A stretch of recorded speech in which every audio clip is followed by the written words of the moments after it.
वह पढ़ने बैठते हैं लेकिन नींद आने लगती है, दिमाग सुस्त हो जाता है और पढ़ाई याद भी नहीं रहती।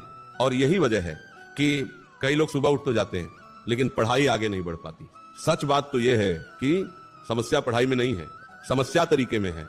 जिस इंसान को पढ़ने का सही तरीका नहीं आता वह दिन भर पढ़कर भी उतना याद नहीं कर पाता जितना एक समझदार छात्र 2 घंटे में याद कर लेता है। सुबह का समय क्यों सबसे शक्तिशाली है?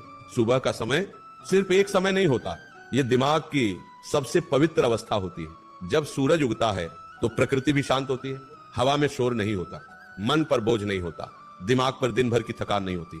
यही कारण है कि सुबह का समय ज्ञान ग्रहण करने का सबसे शक्तिशाली समय होता है। पुराने समय में विद्यार्थी सुबह ब्रह्म मुहूर्त में उठते थे। क्यों? क्योंकि उस समय दिमाग सबसे ज्यादा तेज होता है। पहली गलती जो छात्र करते हैं, बहुत से छात्र नींद से उठते ही सीधे किताब खोलकर बैठ जाते हैं।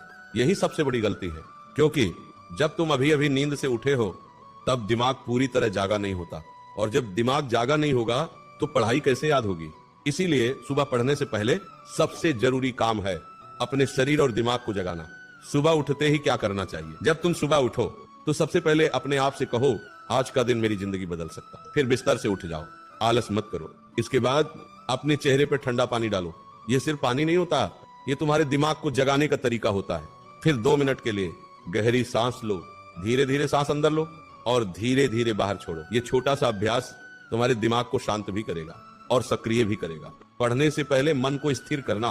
अगर मन इधर उधर भटक रहा है तो पढ़ाई कभी याद नहीं होगी। इसीलिए पढ़ने से पहले 1 मिनट के लिए आंखें बंद करो और अपने लक्ष्य को याद करो।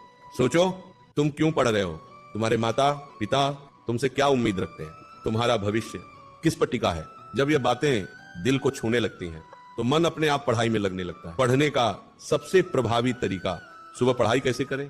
क्योंकि पढ़ाई सिर्फ किताब पढ़ना नहीं है, पढ़ाई एक कला है। अगर तुम सिर्फ किताब देखते रहोगे तो दिमाग जल्दी थक जाएगा और फिर नींद आने लगेगी। इसलिए पढ़ते समय 3 चीजें हमेशा